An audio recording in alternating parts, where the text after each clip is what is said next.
परावर्तन की, प्रकाश के परावर्तन की परिभाषा देख ली, डायग्राम समझ लिया। अब हमको बात करना है प्रकाश के परावर्तन के नियम की, है ना।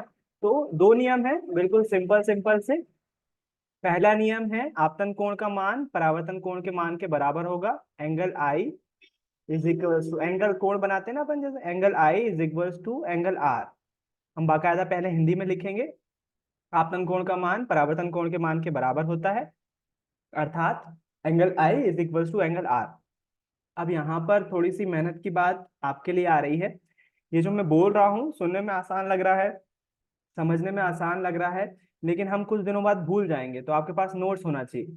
फिलहाल के लिए मैं क्या करूंगा, अभी मेरे पास पुराने स्टूडेंट की कॉपी रखी हुई है, उसमें जहां तक ये लिखा हुआ होगा वो मैं शेयर कर रहा हूँ पीडीएफ कम्युनिटी ग्रुप पर। क्लास के जस्ट बाद ही शेयर कर दूंगा, तो उसमें आपको सारी डेफिनेशन नियम वगैरह सब लिखा हुआ मिल जाएगा। आप उसमें से याद कर सकते हो। आप चाहो तो आपकी खुद की कॉपी बना सकते हो, जिसमें, क्योंकि देखो स्कूल की कॉपी जो रहेगी उसमें चैप्टर के क्वेश्चन आंसर रहेंगे, बुक के क्वेश्चन आंसर रहेंगे। प्रकाश का परावर्तन किसे कहता है ये थोड़ी ना होगा। तो आपके बाकायदा बहुत अच्छे से नोट्स बनते जाएंगे साइंस के, है ना। जो भी आपके पास पीडीएफ रहेगी उससे आप एक कॉपी बना लीजिए। आप चाहो तो रफ कॉपी बना सकते हो, मुझे कोई जरूरत नहीं, वो आपके खुद के नोट्स हैं, है ना। एक मोटे पेज वाली रफ कॉपी बना लीजिए साइंस में, उसमें हेडिंग डालिए चैप्टर फर्स्ट, और उसमें टॉपिक डालिए प्रकाश का परावर्तन एक नंबर पे, है ना। परावर्तन की परिभाषा लिख रहे हो तो परावर्तन की परिभाषा लिख दिया अपन ने, फिर उसके बाद परावर्तन के नियम वो कॉपी में लिखा हुआ होगा, वैसे के वैसा आपको नोट डाउन करना है मोबाइल से, आपके पास जो भी है, तो मैं क्लास के बाद उसको भेज दूंगा। पहला नियम क्या है परावर्तन का, आपतन कोण का मान परावर्तन कोण के मान के बराबर होता है, सिंपल सा नियम। दूसरा नियम क्या है, दूसरा नियम में आपको जो अपने चित्र बनाया हुआ है ना, बस उसी के आधार पर बोलना है। आपतित किरण, परावर्तित किरण और आपतन बिंदु पर अभिलंब, ये अभिलंब है ना, आपतन बिंदु, आपतन बिंदु किसको बोलते हैं, आपतित किरण परावर्तक सतह को जिस बिंदु पर टकराती है, इस बिंदु को हम क्या बोलते हैं, आपतन बिंदु। आपतन बिंदु, तो मैं यहाँ पर इसके इसका नाम भी लिख देता हूँ, आपतन बिंदु। ये नाम थोड़े से ऊटपटांग लग रहे होंगे, लेकिन अपने कोई ऊटपटांग नहीं है, पढ़ा हुआ है, रिवाइज कर रहा है केवल। बिंदु, आपतन बिंदु। तो दूसरा नियम है आपतित किरण, परावर्तित किरण और आपतन बिंदु पर अभिलंब, ये तीनों एक ही तल पर स्थित होते हैं। एक तल है ना, तल, एक तल, एक ही तल पर स्थित होते हैं। तो बिल्कुल सिंपल सा नियम है। आपतन कोण का मान परावर्तन कोण के मान के बराबर होता है, और आपतित किरण, आप परावर्तित आपतित किरण, परावर्तित किरण और आपतन बिंदु पर अभिलंब तीनों एक ही तल पर स्थित होते हैं। तो ये दो नियम हो गए, डेफिनेशन हो गई, डायग्राम हो गए, नियम हो गए दो। जैसे ही नियम होते हैं हमारा एक ये वाला क्वेश्चन कंप्लीट। प्रकाश का परावर्तन किसे कहते हैं, इसके नियम लिखिए। किसे कहते हैं, जब कोई प्रकाश किरण किसी समतल चिकनी सतह से टकराती है तो वह उसी माध्यम में वापस लौट जाती है। प्रकाश से जुड़ी इस घटना को प्रकाश का परावर्तन कहते हैं। डायग्राम बनाओगे, उसके बाद नियम, आपतन कोण का मान हमेशा परावर्तन कोण के मान के बराबर होता है, और दूसरा आपतित किरण, परावर्तित किरण और आपतन बिंदु पर अभिलंब, ये तीनों एक ही तल में स्थित होते हैं। एक क्वेश्चन कंप्लीट। अब आ जाते हैं अपने दूसरे क्वेश्चन पे। अब हम वापस वही बात उठाते हैं, क्योंकि अब बात दर्पण से जुड़ी हुई और आगे बढ़ेगी, परावर्तन का टॉपिक खत्म हो गया है। तो अब हम बात करते हैं दर्पण कितने प्रकार का हो सकता है। देखो सीधी सी बात है, अगर अपन ने, हाँ पायल बोलिए, माइक सर ऊपर। दूसरा क्वेश्चन समझ नहीं आया। दूसरा नियम समझ नहीं आया, हाँ सर। ठीक। पहला नियम तो सिंपल से आपतन कोण का मान परावर्तन कोण के बराबर होता है, angle i is equal to angle r. दूसरा नियम है आपतित किरण, क्योंकि देखो ये सारी किरणें हैं, है ना। ये आपतित किरण हो गई, ये परावर्तित किरण हो गई, ये आपतित किरण, परावर्तित किरण और आपतन बिंदु पर अभिलंब, ये तीनों अलग अलग एक प्रकार की लाइनें दिख रही है ना। ये तीनों लाइनें एक ही तल पर है, देखो एक ही तल पर है, इसी तल पर है तीनों। बस इसी को हम साइंटिफिक लैंग्वेज में बोल रहे हैं कि आपतित किरण, परावर्तित, आपतित किरण, परावर्तित किरण और आपतन बिंदु के ऊपर खींचा गया अभिलंब, आपतन बिंदु पर अभिलंब, ये तीनों ही। आपतन बिंदु नहीं बोलना चाहो बिल्कुल मत बोलो, आप केवल तीन चीजें बोलो, आपतित किरण, परावर्तित किरण और अभिलंब, ये तीनों कहां पर स्थित है, एक ही तल पर स्थित है, ये वाली परावर्तक सतह पर एक ही तल पर स्थित होते हैं। तो ये सिंपल सा नियम है। आपतन बिंदु पर अभिलंब नहीं बोल रहे, मत बोलो, बिल्कुल मत बोलो। देखो एक्सीलेंस तक पहुंचने के, उत्कृष्ट तक पहुंचने के अपन 3 चरण अपनाते हैं। पहले चरण में हमको केवल वो चीज क्या है पता होना चाहिए बस। जैसे परावर्तन क्या है भाई, प्रकाश किरण टकराती है समतल चिकनी सतह पे, उसी माध्यम में वापस लौट जाती है, इसको हम प्रकाश का परावर्तन कहते हैं। सिंपल सा पता होना चाहिए। सारी चीजों में चित्र अपन को बेसिक सा पता होना चाहिए कि हमने परावर्तक दर्पण बनाया, प्रकाश किरण आई और टकराने के बाद ऐसे चली गई, है ना, दर्पण को ऐसा बना दिया। नाम ये नहीं भी याद है तो बस एरो बना दो, चल जाएगा काम। बीच में एक डंडी खींच दो, डॉट डॉट में खींचना चाहिए वैसे, है ना। तो पहले नंबर पे आपको सिंपल सा याद होना चाहिए कि आपतन कोण का मान परावर्तन कोण के मान के बराबर होता है। और जो 3 किरणें हैं कौन कौन सी, आपतित किरण, परावर्तित किरण और अभिलंब, तीनों एक ही तल पर स्थित होती हैं, इतना याद रखो। फिर अपन धीरे धीरे, वॉइस नहीं आ रही है क्या, सभी के साथ ऐसा ही है? मेरी आवाज आ रही है? आ रही है भैया। श्रद्धा शायद आपका नेट के इशू आ रहा होगा बेटा। अगर मेरा नेट का इशू होता तो शायद फिर सभी को नहीं आती ना। इसलिए हो सकता हो शायद नेट को थोड़ा सा कुछ करो, ट्राई, हो सकता हो नेट का इशू होगा तो आप क्या ही कर सकते हो फिर। अ, लेकिन मेरे ख्याल से अगर मेरा नेट का इशू होगा ना तो सभी को दिक्कत जाएगी फिर, है ना। तो देखो थोड़ा सा ट्राई करो, अगर वाईफाई से कनेक्टेड है तो जगह चेंज करके देखो थोड़ी सी, इधर उधर बैठोगे तो आ जाएगी फिर आवाज। अब आने लगी, चलो बढ़िया है। तो ये हो गया प्रकाश का परावर्तन की परिभाषा, डायग्राम और उसके 2 नियम, है ना। पहला नियम है आपतन कोण का मान परावर्तन कोण के मान के बराबर होता है। दूसरा नियम है, ऊपर नीचे लिख सकते हो, वो नहीं है कि नहीं आपको सजा मिलेगी या अनुच्छेद है पहले नंबर पे यही लिखना है, नहीं ऐसा कुछ नहीं है, आगे पीछे लिख सकते हो। आपतन कोण का मान परावर्तन कोण के मान के बराबर होता है। दूसरा, आपतित किरण, परावर्तित किरण और अभिलंब तीनों एक ही तल पर स्थित होती है। ये हमारा एक क्वेश्चन कंप्लीट। अब हम दूसरे पोर्शन पे आते हैं कि दर्पण हमने पढ़ लिया भाई कि दर्पण कैसे बनते हैं। अब ये बताओ दर्पण के प्रकार कितने होते हैं, है ना। तो आप याद रखेंगे दर्पण 2 प्रकार का होता है। ये क्या हुआ, दर्पण दर्पण 2 प्रकार का होता है। पहला प्रकार है समतल दर्पण और दूसरा प्रकार है गोली दर्पण। अब दोनों पे बात कर लेते हैं, दोनों ऐसे कैसे फर्क है। देखो अभी अपन ने जस्ट थोड़ी सी देर पहले दर्पण बनाना सीखा था कि अपन ने एक कांच लिया, उसके आप पीछे जो है वो धातु की पॉलिश कर दी, ये धातु की परत चढ़ा दी, तो हमारे पास एक दर्पण मिल गया। अब इस प्रकार का जो दर्पण रहता है ना बिल्कुल स्ट्रेट है, देखो यहाँ से हमको बिल्कुल सीधा दिखाई देगा, हम घरों में इसी प्रकार का दर्पण यूज करते हैं, बिल्कुल स्ट्रेट सीधा रहता है। इस प्रकार का दर्पण जो है समतल दर्पण कहलाता है ना। कैसा दर्पण, समतल दर्पण। अब इमेजिन करो, थोड़ा सा इमेजिन अच्छे से करना। हमारे पास एक गोला है, गोला गोला गोला गोला, वृत्त नहीं गोला, गेंद गेंद जैसा, कांच का एक गोला है, कांच का गोला। इमेजिन करो कितना प्यारा लग रहा होगा, इस प्रकार लग रहा होगा जैसे बबल हो, पानी का कोई बबल होता है ना वैसा बबल हो, कांच का हमारे पास एक बड़ा सा गोला रखा हुआ है। अब हमने क्या करा, इस गोले को यहाँ से काट दिया, एक कैंची दी, कैंची से कैसे कटेगा गोला, चलो फिर भी अपने पास आयरन मैन की कैंची है। अपन ने क्या करा, इतने गोले को काट दिया, अपने पास केवल इतना सा गोला बचा, है ना।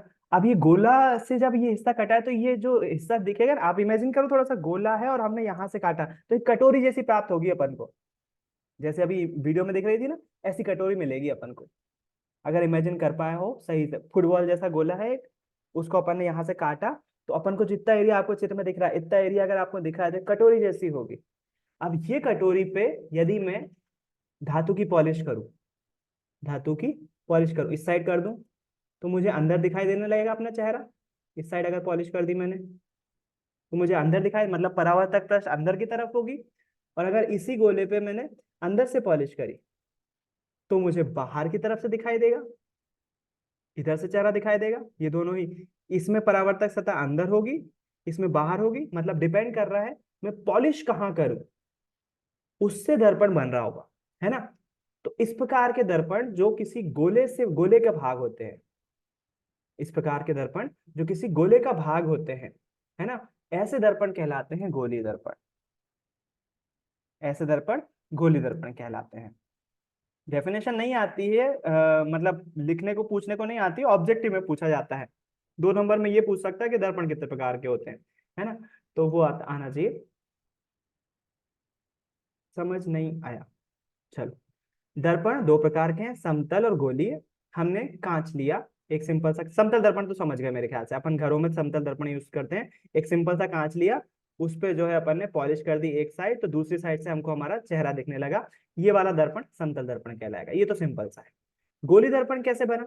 गोली दर्पण किसी गोले से बना। देखो सबसे पहली बात तो दिमाग में गोला और वृत्त में अंतर पता होना चाहिए। वृत्त जो है 2D है, जैसे मम्मी की चूड़ी। आप भी कंगन पहनते हो तो कंगन वो व्रत है, उसके अंदर कुछ नहीं भरा हुआ है। गोला एक गेंद है, फुटबॉल गेंद है ना, वो गोला है। पृथ्वी एक गोला है, व्रत नहीं है, गोला है। हमने हमारे इमेजिन करो एक कांच का गोला है हमारे पास फुटबॉल जैसा, और उस कांच के गोले को हमने एक साइड से काटा है, बाकी बड़े हिस्से को अलग कर दिया, जो छोटा हिस्सा था उसको लिया है, तो वो एक कटोरी की तरह होगा। कैसी कटोरी? जैसी कटोरी पेट्री डिश अभी जस्ट वीडियो में देखी थी रजत दर्पण अभिक्रिया में, वो हमने एक कटोरी जैसी ली। अब ये कटोरी हमारे पास यदि है तो वो कुछ इस तरह से दिखाई दे रही होगी अब। इस तरह से, इस तरह से।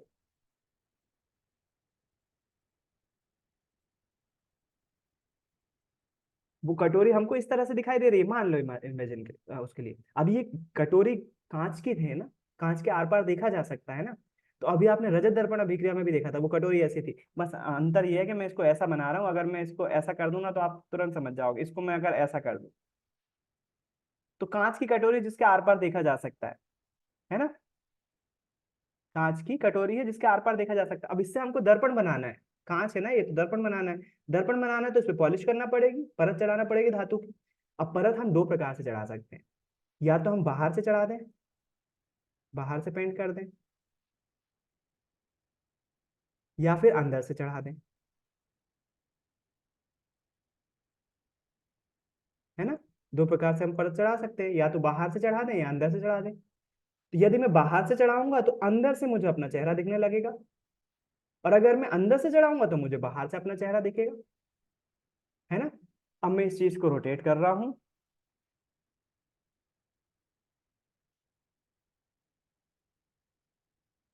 सपना माइक खोल के बताओ, क्या समझ में नहीं आया पर्टिकुलर?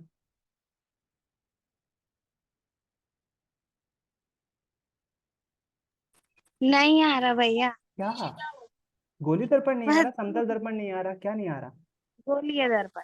गोली समझ में नहीं आ रहा, ठीक है। थोड़ा सा पॉज करो, थोड़ा सा रुको, चीजें समझ में आएंगी। अभी वीडियो दिखाऊंगा एक, गोली दर्पण कैसा दिखाई देता है। चलो देखो, अपन ऑनलाइन क्लास में है तो इसी का फायदा उठाते हैं। गोली दर्पण रियल में कैसा दिखाई देता है।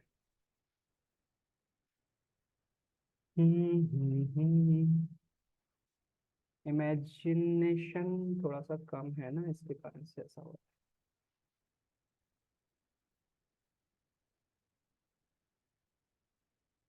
और किसी को समझ में नहीं आया तो हैंड रेज करो। गोली दर्पण।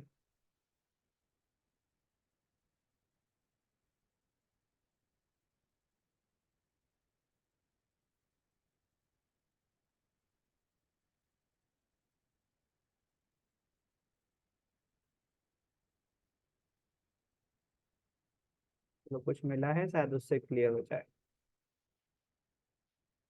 हम्म,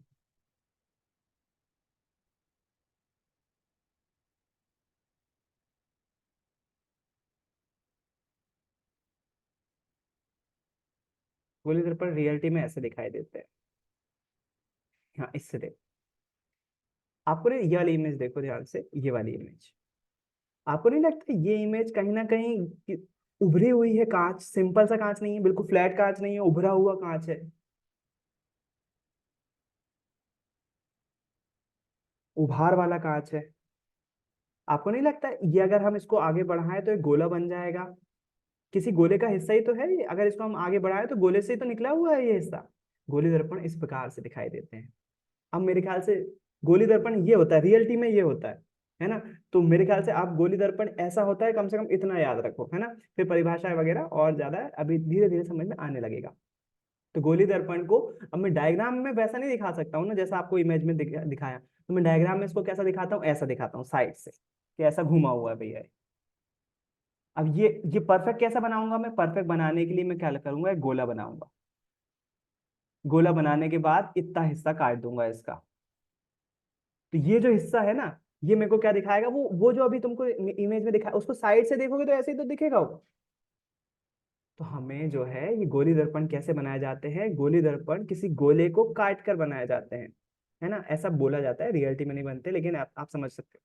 अच्छा, आपकी जो डिस्क होती है ना, डिस्क जो जिसपे आप डीटीएस देखते हो, छतरी ऊपर लगे, तो वो भी तो ऐसी कर्व रहती है, अगर उस पर हम पॉलिश कर देना तो वो भी एक मिरर बन जाएगी, है ना, लेकिन वो कांच नहीं है, आर पार नहीं देख सकते उसमें, इसलिए थोड़ा सा अंतर रहता है बस। चलो वापस आओ इस पर। हमारे पास इस तरह की दो सरफेस हो सकती हैं, इसको मैं कॉपी कर लूं। इस तरह की दो सरफेस हो सकती है, और हमारे पास दो तरीके हैं इसको पॉलिश करने के।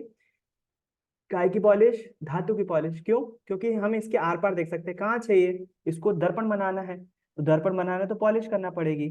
तो मैं पॉलिश दो तरह से कर सकता हूँ, या तो मैं इस पे बाहर से पॉलिश कर लूँ, पॉलिश कर लूँ मतलब धातु की परत चढ़ा दूं। धातु की परत जैसे ही चढ़ाऊंगा तो क्या होगा, मुझे इसके अंदर अपना चेहरा दिखाई देने लगेगा। ये गोला जो है, ये आधा गोला जो है एक दर्पण बन जाएगा, इसके अंदर की सतह परावर्तक सतह बन जाएगी। उसी की तरह अगर मैं इसमें अंदर से पॉलिश कर दूं, जैसा कि किसने करा था, अभी आपको इमेज, अभी वीडियो दिखाया था ना जो, और अभी जो इमेज दिखाई है, वो दोनों में ही सेम है। आप रजत दर्पण अभिक्रिया में भी तो ऐसे ही किया था, आपने अंदर इधर केमिकल रिएक्शन करवाई थी, तो यहां से चेहरा दिखने लगा था उस कैमरामैन का, है ना। अभी भी वैसे ही किया, अभी आपको जो ये वाली इमेज दिख रही है यहाँ पर, ये उभरा हुआ है, इसका डायग्राम मैं ऐसा बनाता हूँ, क्योंकि मैं ऐसा डायग्राम जो इमेज में दिख रहा है ऐसा नहीं बना सकता ना, इसको मैं साइड में कर दूं तो ऐसे ही दिखेगा। और इसको बनाने के लिए क्या करा, अंदर से पॉलिश करी है कांच पे, तो ये हमारा अंदर से जब पॉलिश करेंगे तो ऐसा उभरा हुआ दिखेगा बाहर से। तो जब भी कांच में बाहर से पॉलिश की जाती है तो इस प्रकार का दर्पण कहलाता है अवतल दर्पण। कौन सा दर्पण? अवतल दर्पण। और जो इस प्रकार का ये वाला दर्पण जब अंदर से पॉलिश करते हैं तो इसको हम उत्तल दर्पण कहते हैं। क्या हमारे घर में भी मौजूद है अवतल और उत्तल दर्पण? नहीं भी और हाँ भी। एक प्रैक्टिकल है जो कि आप कल घर करके देखा था भाई, तार वाला प्रैक्टिकल और कांच के साइड मिरर वाला, मतलब उस पे देखा था, जो मैंने बोला था वही लिखा था। अगर नहीं देखा था तो गलत बात है, देखा था तो बहुत अच्छी बात है। तारों वाला तारों को किसने देखा था, निहारा था रात में जाकर, मेरा बोलना माना था कि नहीं माना था? चैट में लिख दो अगर बोलना नहीं है तो। किस किस ने किया था, हैंड रेज करो। साइड मिरर देखा था कि नहीं देखा था? किसी ने नहीं? लक्ष्मी ने देखा था, बढ़िया। दीपा ने भी देखा था, बढ़िया। तो जो हम साइड मिरर यूज करते हैं, और किसने देखा था? रिधिमा, बढ़िया।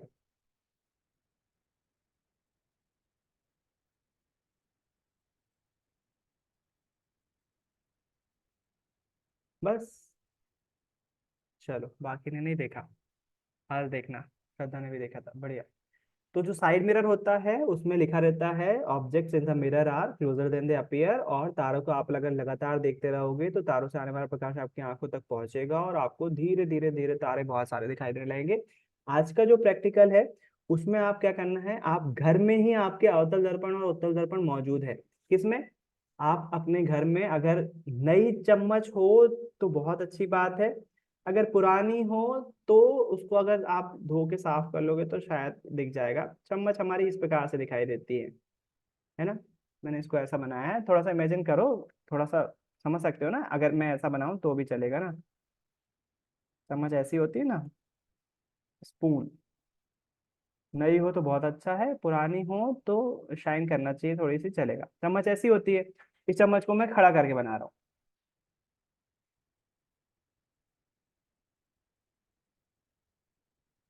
है ना।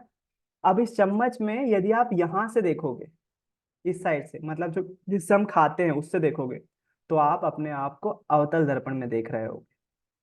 किस दर्पण में? अवतल दर्पण में। क्यों? क्योंकि अवतल दर्पण में भी हम अंदर की तरफ से ही देखते हैं, है ना। और अगर आप चम्मच में इस साइड से देख रहे होगे तो आप अपने आप को उत्तल दर्पण में देख रहे हो, क्योंकि उत्तल दर्पण में भी जो उभार वाला हिस्सा होता है उसमें हम देखते हैं। उभार वाला हिस्सा, जो उभरा हुआ हिस्सा रहता है उसमें देखते हैं, है ना। तो उभरा हुआ हिस्सा जो है वो उत्तल दर्पण है, जो चम्मच के अंदर वाला दर्पण है वो अवतल दर्पण है। अब कल मुझे देखकर बताइए, आप जैसे ही क्लास खत्म होती है चम्मच में अपना चेहरा देखिए, क्या दोनों साइड आपको सेम चेहरे दिखाई देते हैं? या कुछ अंतर है, कुछ फर्क है? सेम डिस्टेंस पे देखिएगा, डिस्टेंस चेंज करके भी देख सकते हो। सेम डिस्टेंस पर देखकर मुझे ये बताइएगा, चम्मच में देखने पर आपको दोनों साइड, पहले अवतल में देखिए फिर उत्तल में देखिए, और दोनों को याद भी रखिए कि ये अवतल है और ये उत्तल है। दोनों को देखकर बताइए क्या दोनों में सेम दिख रहा है आपका चेहरा? अगर नई चम्मच होगी तो बहुत अच्छा दिखेगा, साफ दिखेगा। पुरानी होगी तो फिर भी थोड़ा धुंधला धुंधला दिखेगा, लेकिन दिख जाएगा। आपके घर में अवतल दर्पण उत्तल दर्पण के लिए चम्मच एक बहुत बेहतरीन एग्जाम्पल है। आप दोनों देख सकते हो। तो ये हो गया हमारे दर्पण के प्रकार। दर्पण कितने प्रकार का होता है? दो प्रकार का, समतल दर्पण और गोलीय दर्पण। समतल दर्पण जिसमें हम अपना डेली चेहरा देखते हैं वो हमारा समतल दर्पण है। इसमें परावर्तक पृष्ठ कैसा होता है? बिल्कुल सीधा होता है। परावर्तक पृष्ठ कैसा होता है? सीधा। और गोलीय दर्पण में परावर्तक पृष्ठ घुमा हुआ होता है, उभरा हुआ होता है ना, वक्रीय होता है। आप इसको बोल सकते हो साइंस की भाषा में वक्रीय, कर्व्ड होता है, घुमा हुआ होता है। तो बेसिक अंतर क्या है समतल दर्पण में और गोलीय दर्पण में? इसमें जो परावर्तक पृष्ठ होता है, परावर्तक पृष्ठ समझते हो सभी, इसमें समतल दर्पण में जो परावर्तक पृष्ठ होता है वो बिल्कुल सीधा होता है, और गोलीय दर्पण में परावर्तक पृष्ठ वक्रीय होता है, घुमा हुआ होता है, मुड़ा हुआ होता है ना। गोलीय दर्पण में वक्रीय होता है। क्यों? क्योंकि ये गोले का हिस्सा था किसी। अब आ जाते हैं अपन अवतल दर्पण में, समझ गए है ना। किसी हम वक्रीय कांच की सतह पर बाहर से पॉलिश करते हैं, बाहर से कांच की सतह बना रहे, तो अंदर की सतह जो है वो परावर्तक पृष्ठ की भांति काम करने लगती है, उसे हम अवतल दर्पण कहते हैं। डेफिनेशन याद करने की जरूरत नहीं है, आपको केवल डायग्राम बनाना आना चाहिए कि ये अवतल है या उत्तल है ना। ऐसे ही यदि हम किसी वक्रीय सतह पर अंदर से परत चढ़ा दे धातु की, तो बाहरी परत परावर्तक पृष्ठ की भांति काम करने लगती है, उसे हम उत्तल दर्पण कहते हैं। अब मुझे ये बताओ, माइक खोल सकते हो आप, ये वाला जो दर्पण दिखाई दे रहा है आपको सामने, ये अवतल दर्पण है या उत्तल दर्पण है? उभार वाली साइड, चम्मच इमेजिन करो इसको। अवतल दर्पण। उत्तल दर्पण। उत्तल दर्पण। बिल्कुल सही, उत्तल दर्पण है, क्योंकि ये उभार वाला हिस्सा है। उभार वाले साइड देख रहे हैं, चम्मच का पीछे वाला हिस्सा है, जिसमें हम खाते हैं वो वाला हिस्सा नहीं है। जिसमें हम खाते हैं उसमें अगर चेहरा देख रहे हैं तो वो अवतल है। उभार वाला जो हिस्सा है वो हमारे लिए उत्तल दर्पण है। तो ये वाला दर्पण उत्तल दर्पण, बिल्कुल सही। चलो अब थोड़ा सा ये बात कर लें कि ये दर्पण है क्यों, और हमारे डेली लाइफ में कहाँ कहाँ इस्तेमाल किए जाते हैं। आप में से कितने बच्चे एटीएम गए? कोई नहीं।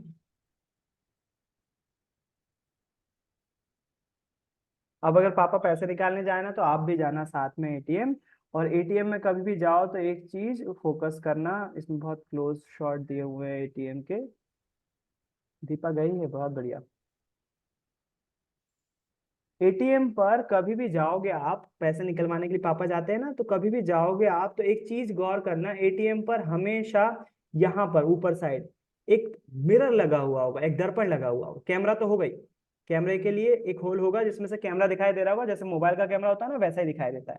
एक और यहाँ पर एक गोला होगा यहाँ पर, जहां पर मिरर लगा हुआ होगा। ये तो अभी साफ कर रहे हैं एटीएम को, वो कहीं पर भी हो सकता है, कोने में भी हो सकता है, बीच में भी हो सकता है, इस साइड भी हो सकता है, लेकिन एटीएम पर एक मिरर लगा हुआ रहता है। वो मिरर क्यों होता है? कोई ने माइक खोला है क्या? हाँ मेघा कुछ बोल रहा है? नहीं, चलो, गलती से खोल गया, ठीक है। तो जब भी आप एटीएम पर जाओगे तो आपको यहाँ पर मिरर लगा हुआ दिखाई देगा। वो मिरर क्यों होता है? वो मिरर होता है ताकि जब आप पैसे निकाल रहे हो तो आप उस मिरर में देखकर ये चेक कर सको कि कोई आपके पीछे से देख तो नहीं रहा है आपको पिन डालते हुए, है ना। तो यहाँ पर एक मिरर लगा हुआ होता है, और ये वाला जो मिरर होता है वो होता है उत्तल दर्पण। कौन सा दर्पण?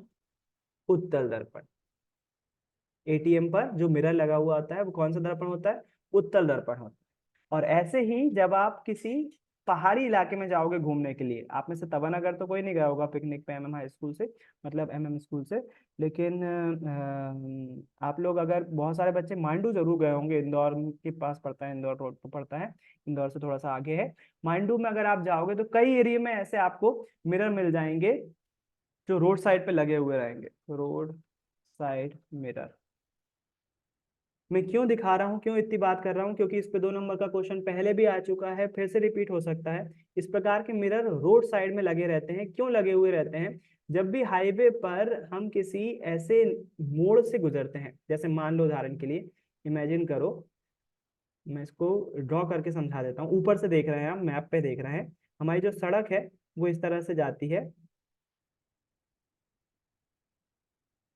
और इस सड़क पे आगे जो है वो चौराहा मिलता है, यहाँ से भी गाड़ी आती है ना। गाड़ियां यहाँ से इधर से आगे बढ़ रही है और यहाँ से भी आ रही है। तो अब होगा क्या, यदि मान लीजिए ये वाला एरिया पहाड़ी एरिया है, मतलब यहाँ पर पहाड़ है, तो होगा क्या, यहाँ से गाड़ी जो ला रहा है उसको इधर से जो गाड़ी ला रहा है वो नहीं दिखेगा। पहाड़ों पे सड़क जो है वो पतली भी होती है, डबल लेन नहीं होती है, बीच में डिवाइडर नहीं होता है, पतली होती है। तो जो गाड़ी यहाँ से ला रहा है उसको यहाँ पर आके थोड़ा सा रुकना पड़ेगा, देखना पड़ेगा कोई आ रहा कि नहीं आ रहा है ना। और अगर उसने गलती से भी बिना देखे स्पीड में यहाँ से अगर इस साइड जाना है उसको, तो यहाँ पर चला गया और यहाँ से आने वाला क्या होगा, उससे कोलाइड कर जाएगा, एक्सीडेंट हो जाएगा, है ना। तो जब भी ऐसे तीक्ष्ण मोड़ होते हैं, यहाँ पर क्या कर दिया जाता है, यहाँ पर वो मिरर लगा दिया जाता है। कौन सा मिरर? उत्तल दर्पण। तो होता क्या है, यहाँ से आने वाली गाड़ी का प्रतिबिंब इस मिरर में दिख जाता है, और ये मिरर ये वाला ड्राइवर देख लेता है कि यहाँ से कोई गाड़ी आ रही है, तो हम थोड़ा सा स्लो हो जाए। अगर खाली है तो फिर आसानी से हम इस साइड मुड़ सकते हैं। तो क्या हो जाता है, दुर्घटना से बच जाते हैं। तो उत्तल दर्पण का एक और इस्तेमाल सड़कों पर किया जाता है। इस प्रकार के मिरर आपको कभी भी दिखे रास्तों पर, कभी घूमने जाओ गाड़ी से, तो इस प्रकार के मिरर कभी भी दिखे तो ये उत्तल दर्पण होते हैं। देखो एक यहाँ पर लगा हुआ है, अपने भोपाल में बहुत कम देखने को मिलेंगे, मानव संग्रहालय में शायद मिल सकता है, लेकिन बहुत सारी जगह पर मांडू अगर घूमने जाओगे तो मिलेंगे। देखो इस सड़क पर लगा हुआ है, क्यों? क्योंकि यहाँ से इस साइड आने वाला लोग जाए, यहाँ पर कोई बंद होगा एरिया, वो बनी होगी दीवार वगैरह होगी, ताकि जो अंधा मोड़ है, अंधा मोड़ बोलते हैं ना जिसमें हमको दिखाई नहीं दे रहा वहां से कौन आ रहा है, अंधे मोड़ पर इन उत्तल दर्पणों का इस्तेमाल किया जाता है ताकि दुर्घटना से बचा जा सके, है ना। और इसके अलावा यहाँ पर आपको जो आपको साइड मिरर में देखने को मिला था, ये साइड मिरर है ना गाड़ी गाड़ी का, हिंदी में साइड मिरर को बोलते हैं। हाँ थोड़ा सा वेट करो, सपना बता रहा हूँ। जो साइड मिरर होता है ना, साइड मिरर को हिंदी में बोलते हैं पश्च दृश्य, पश्च दृश्य, है ना। तो गाड़ियों में साइड मिरर, आप हिंदी में साइड मिरर भी लिख सकते हो, कोई इशू नहीं है, जरूरी नहीं है पश्च दृश्य याद रखना है आपको, साइड मिरर बिल्कुल लिखा जा सकता है। तो आप उत्तल दर्पण के इस्तेमाल में एक ये भी लिखोगे कि उत्तल दर्पण के इस्तेमाल में हम साइड मिरर के रूप में भी करते हैं, गाड़ियों के साइड मिरर के रूप में उत्तल दर्पण का इस्तेमाल किया जाता है। तो तीन मेन मेन आपने कहाँ देख लिया उपयोग, पहला तो एटीएम पर, कौन सा दर्पण? उत्तल दर्पण, है ना। उसके बाद आपने देख लिया अंधे मोड़ों पर, अंधे मोड़ों पर दुर्घटना से बचने के लिए कौन से दर्पण लगाए जाते हैं? उत्तल दर्पण लगाए जाते हैं। और गाड़ी के साइड मिरर के रूप में कौन सा दर्पण इस्तेमाल किया जाता है? उत्तल दर्पण का इस्तेमाल किया जाता है गाड़ी के साइड मिरर। अच्छा गाड़ी में दोनों दर्पण दिखते हैं एक्चुअली में, अवतल दर्पण कहाँ दिखता है अभी बताता हूँ, बच्चे बहुत कंफ्यूज होते हैं उसमें। तो जो साइड मिरर में है, आपने सभी ने कल देखा होगा अगर, तो वो कौन सा दर्पण है? उत्तल दर्पण है। एक क्वेश्चन भी बनता है कि भाई गाड़ी की साइड में उत्तल दर्पण ही क्यों लगा रहे हैं, अवतल क्यों नहीं लगा दे रहे? तो इसका रीजन ये है कि उत्तल दर्पण जो है वो एक तो सीधे प्रतिबिंब बनाता है, अवतल दर्पण उल्टे बनाता है। अगर चम्मच में देखोगे ना आप तो आपको समझ में आएगा, है ना। अवतल जो है उत्तल दर्पण उल्टे प्रतिबिंब बनाता है, तो आपको ट्रक जो है वो उल्टा दिखाई देगा, इसमें चक्के ऊपर होंगे और ड्राइवर ऐसा उल्टा चला रहा होगा अगर अवतल दर्पण इस्तेमाल करेंगे, है ना। कैसे? अभी थोड़ा सा वेट करो, सब पता चलेगा। उत्तल और अवतल दर्पण समझ में नहीं आया? उपयोग समझ में आ रहे हैं? उत्तल दर्पण अभी फिर से समझा रहा हूँ, उपयोग थोड़ा सा समझने की कोशिश करो, आएगा आएगा, पहली बार पढ़ रहे हैं ना अपन। तो उत्तल दर्पण के 3 उपयोग याद रखो, कौन कौन से? एटीएम पर, साइड मिरर में, और अंधे मोड़ों पर। चलो एक बार फिर से समझ लो। पायल एक बार माइक खोल कर बताओ, उत्तल और अवतल दर्पण में क्या समझ में नहीं आया, कैसे बनते हैं वो समझ में नहीं आया, कि उसकी परिभाषा समझ में नहीं आई, या फिर कैसे काम करते हैं वो समझ में नहीं आया?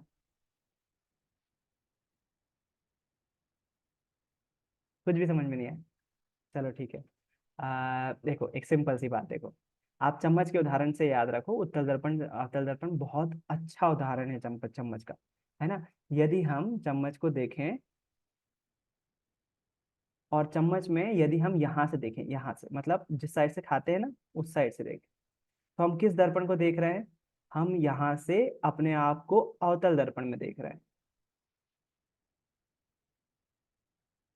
डेफिनेशन याद करने की बिल्कुल जरूरत नहीं है, आप चम्मच से याद रखो। अगर हम जिस एरिया से खाते हैं उस एरिया से देख रहे हैं अगर, तो हम अवतल दर्पण से कह देख रहे हैं। अब इसका मैं दर्पण का डायग्राम बनाना चाहूँ, चम्मच ऐसी है, मैं नीचे बना देता हूँ इसका डायग्राम।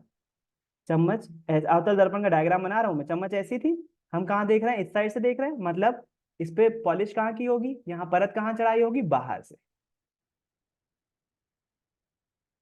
एक्चुअली में चम्मच कांच की नहीं है ना, इसलिए आपको थोड़ा सा इमेजिन करने में कठिनाई हो रही होगी। तो चम्मच को एक बार फिर से, चम्मच को अंदर से देखा अपन ने, अंदर से देखा मतलब जो एरिया, हाथ से भी देख सकते हो आप, यहाँ से देखा, इस वाले एरिया में आपका चेहरा दिखाई दे रहा है, पॉलिश कहाँ की होगी? जो हाथ का पिछला हिस्सा है उस पे की होगी। आप यहाँ से देख रहे हो, अपने आप को ऐसे देख रहे हो चम्मच में, है ना। तो आप किस में देख रहे हो? अवतल दर्पण। मतलब अवतल दर्पण में क्या किया जाता है? बाहर से पॉलिश कर दी जाती है। इस प्रकार का दर्पण अवतल दर्पण कहलाता है। अवतल दर्पण में गोली सतह के बाहर से परत पे परत चढ़ाई जाती है धातु की, जिससे अंदर की तरफ से हमको दिखाई देता है ना। ये होगा अवतल दर्पण। और अगर मैं यहाँ से देखूंगा, आंख यहाँ से बना दूं मैं, यदि ये हमारी आंख है मान लीजिए, अगर मैं यहाँ से देख रहा हूँ मतलब चम्मच के बैक साइड पे देख रहा हूँ, तो मैं किस दर्पण में देख रहा हूँ? मैं उत्तल दर्पण में देख रहा हूँ। अगर मैं उत्तल दर्पण का डायग्राम बनाना चाहूँ, तो चम्मच ऐसी है, अरे रे, चम्मच ऐसी है, मैं किस साइड से देख रहा हूँ? इस साइड से देख रहा हूँ ना। जिस साइड से देख रहा हूँ उसके अपोजिट साइड पॉलिश की होगी। अपन ने अभी यही सीखा था मिरर बनाने के लिए, जिस साइड हमको दिखाई दे रहा है उसके विपरीत साइड हम परत चढ़ाते हैं। तो हम चांदी की परत किस साइड चढ़ाएंगे? धातु की परत किस साइड चढ़ाएंगे? इस साइड। तो हम इस प्रकार से, ये वाला दर्पण जो है वो उत्तल दर्पण कहलाता है, ये वाला दर्पण उत्तल दर्पण कहलाता है ना। तो हम एक कांच की सतह है, गोली सतह है, अगर उसमें अंदर से पॉलिश कर दें तो इस प्रकार से हम बाहर अपना चेहरा देख पाएंगे, वो उत्तल दर्पण है। जैसे चम्मच में देखते हैं हम ऊपर की सतह पर। और अगर हम चम्मच के अंदर वाले एरिया में देख रहे हैं तो वो अवतल दर्पण है। क्यों? अंदर से देख पा रहे हैं मतलब बाहर से पॉलिश की होगी, यहाँ से देख पा रहे हैं मतलब इस साइड विपरीत साइड पॉलिश की होगी। समतल दर्पण में भी तो ऐसे ही करते हैं अपन। समतल दर्पण में अगर इस साइड पॉलिश की है, इस साइड से अपन देख पाते हैं, अपोजिट होता है ना जस्ट कांच बनाने का। तो ये है अवतल और उत्तल। आप समझ में आया? सपना और अवतल हाँ। उत्तल और पायल,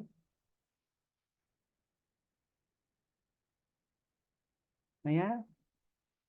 आ गया।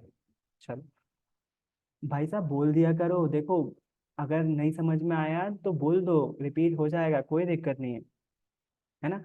तो ये हमारे चम्मच का बहुत अच्छा उदाहरण है। चम्मच में अगर आप जहां से खाते हैं वहां से देख रहे होगे तो आप अवतल दर्पण में देख रहे हो, और उसका डायग्राम बनाएंगे तो चम्मच ऐसी है, जहां से देख रहे हैं उसके अपोजिट साइड परत चढ़ाई होगी, तो हम डैश डैश किस साइड करेंगे? Opposite side. उत्तल जिस चम्मच के उल्टी वाला साइड है जहां से उभार है, तो उत्तल दर्पण उभरे हुए दिखते हैं अपन को, है ना। जैसे कि अपन ने अभी यहाँ पर भी देखा, देखो ये वाला दर्पण उभरा हुआ है, ध्यान से देखो, बाहर की तरफ आ रहा है। चम्मच का विपरीत हिस्सा भी बाहर की तरफ हमारी साइड आ रहा है। तो वो उभरे हुए दर्पण कौन से दर्पण होते हैं? उत्तल दर्पण। तो अपन ने उत्तल दर्पण के उपयोग भी देखे, साइड मिरर में, एटीएम पर और अंधे मोड़ों पर उपयोग किए जाते हैं कौन से दर्पण? उत्तल दर्पण। अब अवतल दर्पण कहाँ इस्तेमाल किए जाते हैं? तो अम, याद रखिए, अवतल दर्पण का एक सबसे अच्छा उदाहरण है, शेविंग करवाने के लिए अपन जब जाते हैं तो अवतल दर्पण को शेविंग मिरर भी बोलते हैं। तो जो हमारे नाई वगैरह यूज करते हैं, तो नाई जो दर्पण यूज करते हैं वो शेविंग मिरर यूज करते हैं, और वो अवतल दर्पण होता है। कौन सा दर्पण? अवतल दर्पण। इसके अलावा अवतल दर्पण जो है वो सौर भट्टी में इस्तेमाल किया जाता है। अब ये सौर भट्टी क्या है? कुछ नहीं है, एक सिंपल सी तकनीक है। देखो आपको एक एक वीडियो दिखाता हूँ, शॉर्ट वीडियो, अगर सही दिख जाए तो अच्छा है। इसमें अवतल दर्पण का इस्तेमाल करके इन्होंने क्या कर, अच्छा आप लोगों ने वो लेंस से आग लगाई है? उत्तल लेंस का यूज करते हैं अपन, उत्तल लेंस से जो है वो कागज जलाते हैं अपन मैग्नीफाइंग ग्लास से। अगर वैसी आग लगाई है तो वैसी ही आग लगाना सौर भट्टी में भी पॉसिबल है। सौर भट्टी को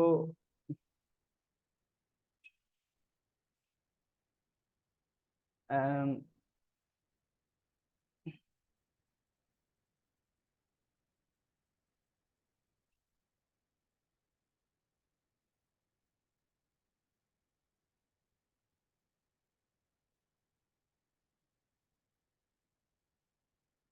सौर भट्टी में अवतल दर्पण का इस्तेमाल किया जाता है कैसे? ये देखो एक बड़ी सी भट्टी बनाई हुई है इन्होंने, मैं शेयर करता हूँ आपके साथ।